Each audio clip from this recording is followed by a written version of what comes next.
Hello, you wonderful people, and welcome to another episode of Crime Centric. This being a show where it's about crime dramas that I watch. For today's episode, I'm going to talk about the season finale of Hit and Run. Great season finale. A lot of really interesting things went down in this episode, so let's break it down. Well, first and foremost, we're picking up with Reese and the whole conversation with Segev about, he clarified something that I pretty much guessed last episode, but so why'd you send that guy to our house to kill me? It's like, no, he was sent there to find out whatever Danielle might have found, but other than that, you just kind of gotten away, which Segev was immediately like, screw you, no. So, it's right, you get that new life, Ella will be able to come with you and everything.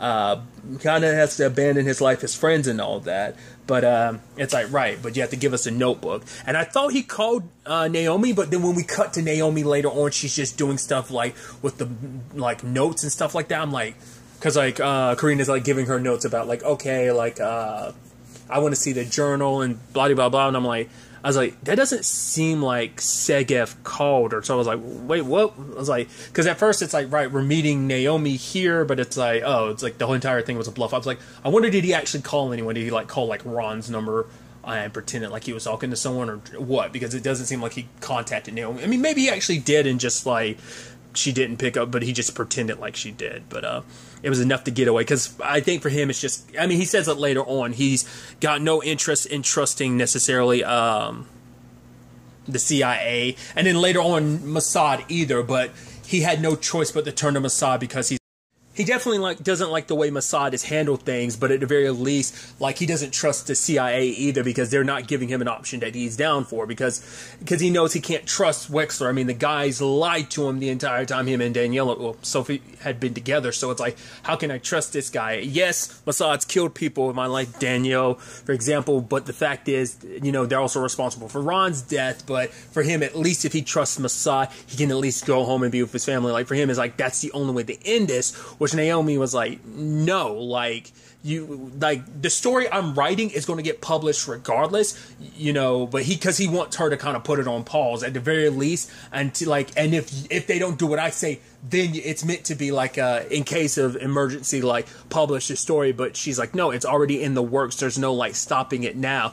So for him, it's Mossad was his only option, because it's right, I want to go home. It's I just can't trust the CIA, and Mossad, I don't trust him either. But they're the lesser of the two evils, because at least in this situation, I get to be with all my family, and I get to end this a certain way, because it's more so I'd rather Mossad win than the CIA win. Just middle fingers to Wexler and just everything. But regardless of everything, Naomi does give him the notebook. It ends up being with her husband, which he was like, okay, I'm sorry for everything that happened to you, but I hope I never see your goddamn face ever again. And just Segev kind of smiles I get it. I won't want to see my ugly mug anymore either. So he wants to take the notebook and let Mossad know, right, I'm ready to deal and everything. And even later, he tries to call Ella, but he doesn't know what to say, because I think maybe there's a part of him that's later on I'm not sure how this is all going to play out, especially when, things take the turn that they do, that, Naomi ends up getting kidnapped just when because she was running things by her boss about how things are going to operate. I'm okay, so this is how she wants, it's right, we don't need too much. It's right, we just get a comment from the CIA, and the fact is kind of note that they didn't say anything, and also it's right, what we should do is just add in a picture, do you have a picture of Danielle or whatever, kind of add into the article, because Naomi wants to lean into more espionage things of just the government intelligence angle to it. That's what she really wants to because that's what this is all about. That's the big conspiracy. That's the big headline. Obviously, the murder and stuff like that's kind of supposed to and her boss is just kind of oh, that's going to be the sweet touch to all of this. But it's Naomi's big point for this whole thing was to kind of expose both the Israeli government as well as the U.S. government for the shady dealings and this shady operations that they've been doing. So. But she ends up getting kidnapped, which you didn't have Henry bringing in Newkirk in. I think I called him Newark last episode, but Detective Newkirk, which I thought was fascinating because I thought he was going to be the one Segev would actually turn to, because it's oh, you're actually looking into stuff. But I guess Segev knew about it, but I guess he didn't take Newkirk too much. It's like, I can't really trust you because you're probably just going to be arresting me on the spot now that, like, you see that I'm out of prison and everything. Because he's still in the dark about everything. So he does talk to Henry later on. So, like, we don't know what conversations like that. Oh, Segev, he's actually alive. It's like, how did he get out of prison? Because that's the big question of, like, yeah, like, they assumed, like, oh, someone killed him and made him disappear type of thing. Obviously being a little more complicated than that. But now that he knows Naomi's life is in danger, another person that's in this because of him, so he already got, in his mind, has already got Ron killed. I'm not about to get Naomi killed. So for him, it's, I got to rescue her. And he turns to, the one person he can turn to under these circumstances. And the moment Isaac sees him, Isaac beats the shit out of him, lands a couple punches, but I need your help. It's almost like, really?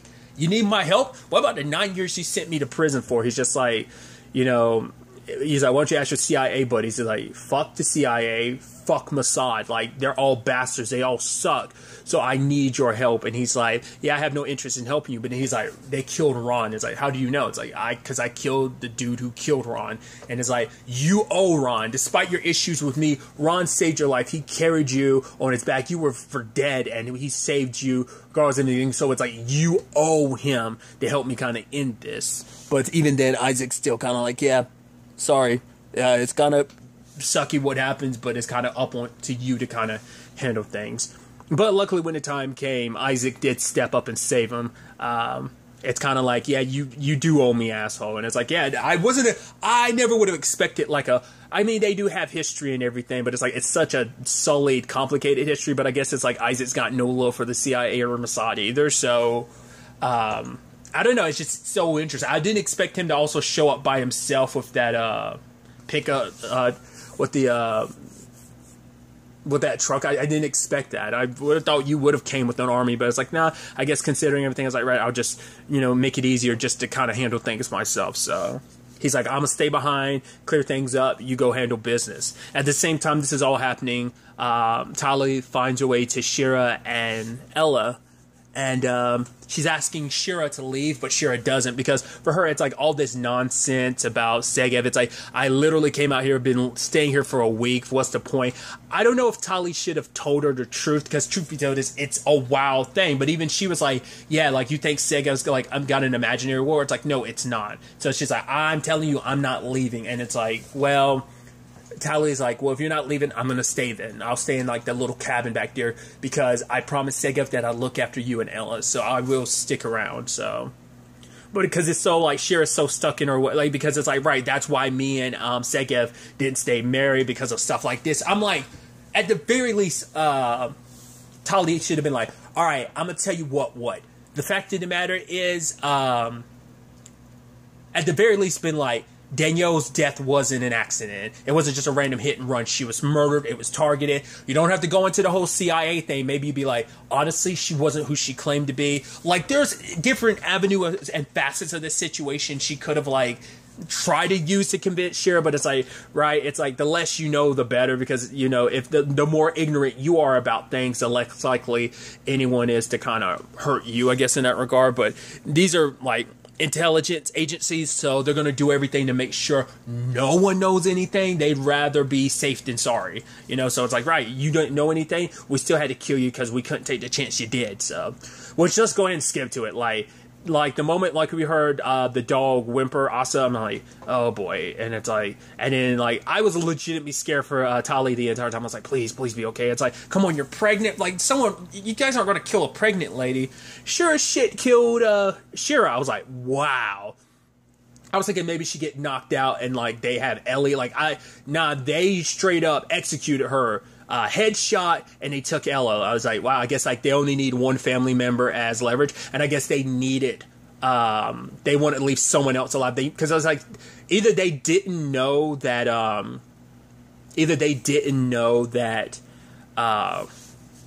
she was still on that property, that Tali was, or it's because they know she is a cop, so, like, that would... Shira's one thing, but killing a cop, maybe that draw too much unnecessary, like, attention. I mean, it's like, yeah, because you killed Danielle, but she was just some American dancer, so it wasn't an issue. Even if she was a secret agent, like, no agency, the CIA sure as hell wasn't going to acknowledge and admit that. So that'd be a whole nest egg, and whole hornet's nest they'd be kicking. So it's like, I'd assume that's the only reason why, or at the very least, it's like you needed a living witness to be able to get in contact with Segev, like she does at the end of the episode. But beyond all of that, there is the conversations that take place between Naomi and Tamir, and we kind of find out what's at the root of this, because earlier in the episode, Naomi had like contacted someone and found out what, like, the cobra and the rat and all that was about, Kronos and all that, those were names representing the president and his family. But then it's like, what is rat? Well, rat was like a remote, like, a Trojan thing that basically you hack into a system and you basically have complete control over it. So it's like, right, do you have complete control of the White House? Because she's thinking, and she ends up confronting Tamir about it, like, oh, like, you got the White House bug, and he's like, oh, you think that's all there is to it? It turns out, basically, through their illegal means of doing things, it's like, yeah, like, the U.S. and Israel are supposed to be friends. It's like, yeah, but what about what you think the CIA's been doing in Israel for the past 73 years? So that's not very friendly on their part. But it's like, what do you do when you're doing something super illegal, but you end up discovering some crucial information in the process? The interesting thing that they found, that Danielle found, is that basically the president's son-in-law has basically been selling government, or like, information to, like, some of their enemies. And so Israel has found this information, but acknowledging that they know this information would mean acknowledging, yeah, we got it by illegal means. So, like, I'm curious, like, what they were going to do with it. I guess they were still in a process of deciding. I guess the point was, well, we found this information, we won't say anything. Like, maybe they'd wait until it's an advantageous point on their part, so it's like that they could take advantage of it, whether it's like whatever other foreign, like, agency was getting that information, and maybe they try and, like, intervene and snatch it themselves and kind of use it against the U.S., or I don't know, or because, like, there's no way they could have done that without it really kind of screwing them over in some shape or form. So we never really get to the ins and outs, like, what was their plan? Like, were they legitimately just going to sit on it, or would they have tried to use it in some shape or form? But now I'm realizing, like, that's what this is all about. Obviously, Naomi's like, killing a dancer in your country is one thing, but killing a journalist in her own country is kind of a big no. And Tamir doesn't seem that worried about it. So, and even the guy later on being like, oh, what's this around your neck? And she's like, I'm Jewish. She's like, you? And she's like, well, you've never seen a black Jew before? He's like, not like you. And she's like, well, there are people of different colors in this country. I was like, oh, I didn't know she was Jewish. I was like, is that like something that came about because of her and Segev, or just like, no, she's just Jewish? I was like, I don't know. Just interesting that kind of got brought up at the last second. I was like, oh. Like I said, I mean, maybe that has some meaning to, like, how, like, Segev and her met in the first place. Like I said, it could be a byproduct of, like, she became Jewish because she was dating Segev, and just, it just stuck. And it was never like well, now that we've broken up, I moved on. It's like, no, maybe it just stuck with her. Whatever the case may be. Not unless Miss Layton's in real life is Jewish, not unless that's what that's supposed to be, like, a connection to. Like, I don't know. I don't look to actors too much about their personal lives. I'm like, oh, I know a little bit here and there, but, not unless that's just kind of like a thing for the character, or not unless she's Jewish in real life. Whatever the case may be. But your boy Segev came in. I actually thought he would have had to struggle a little bit more than he only had to kill 2 people. I guess, like, Tamir didn't come with, like, a full squad or anything. Well, to be fair, the other people got popped by Isaac, so, like, he killed the other 2 people, so it's not like he had to, but you would have expected, like, I thought, like, I guess, I don't know, I expected, like, some John Wick type of stuff of, like, bam, bam, I'm going to have to take people. It's like, no, he did some silent kills, but Tamir's got, Naomi is, like, handed over. Because he had actually also spilled the beans of, like, oh, did you know that, like, his wife was having an affair while they were married? It's like, yeah, I can't blame Segev for falling for Danielle's thing, just like Asef. I can't blame him either. It's like, oh, she's a beautiful woman. It's just like, she knew what buttons to press and just knew how to manipulate them. But even, like, Tamir being like, yeah, like, this all played out because she was a poor agent or whatever. Like, she was bad at her job because she didn't leave soon enough. It's like, the sad thing is she didn't leave soon enough because she was because she loved Segev, and she was hoping to try and convince him. Because we even saw it at one point, like the night before she died. Like, we get another aspect to that conversation. Like, when they were laying in bed together, she was like, "I love you," and he was like, she's like, "Do you love me?" And he's like, "Yeah, I love you." And she's like, "They come to New York with me." He's like, "I can't. You know I can't." She's like, "Yeah, I know." She was trying one last time to try and convince him, because if not, she knew it was like, right, I'm probably just going to disappear forever. You'll never find out what happened to me. Like, maybe they'll come up with some cover story. Because that was a conversation, too, about, like, will Sophie's parents ever find out the truth about her? And it's like, yeah, they'll make some cover story of, like, yeah, her working, what was it, like in the Congo, doing aid work, like that there's dangers with it, so that's what they just covered that up. So I'm assuming the same thing would happen, like, oh, Danielle mysteriously died, but like, I wonder would she had been able to go back to being Sophie again, or was she just going on to the next mission? Like, I'm curious, like, because she would have never gone back to Israel. It would have been too dangerous, because she would have already been like, she was kind of exposed doing what she did. But that was also the thing. Tamir was like, yeah, she was responsible for she was a liar, a betrayer. Because I always kept being like, why the betrayer thing? Like, was she? But it's like, no, she wasn't a double agent, but it's because she was married there. She, like, lived there in Israel, so, like, you became a part of it. So, like, this became your new country. This became your new life. So, you being a part of this world, you basically betrayed Israel. Like, we are, like, your family. We are your country, and you betrayed us. So, that's what it comes down to. Like I said, because they never expressly explained that until, like, Tamir, like, said it like that. I was like, oh, I guess that was what they meant by, like, a traitor. She was a traitor to our country because she, like, got so close to our culture and inserted herself in our culture, our country, just to, like, use it against us. I think that's what they kind of but then it's like, it turns out because Segev was like, oh, call somebody, and I was like, and I guess Isaac called Wexler, because it's like, right, at the very least he'll back me up. Maybe that's what it is, because, like, I don't know if that's because he was like, he was telling Isaac, like, you know who to call or what to do. Maybe, like, maybe he was calling Newkirk. Maybe that's how Newkirk knew exactly where to go. That makes a lot of sense, because he knew, like, oh, you are the cop I can trust in the aftermath of all of this. But because regardless, it turns out Tamir and Reese, good old Wexel, were working together, and it's almost like, wait, what? It's like, yeah, because neither one of these agencies are representing people who don't want this to come to light, because the CIA would have to admit, like, oh, we had an agent die over there in Israel. That's not going to be good. And Israel have to admit all the, like, stuff that they're doing on U.S. soil. So, like, it would have really turned into a nasty international thing. So, you know, it's better for everyone. So we're working together in this. Like, it benefits us. You know, we're friends and everything.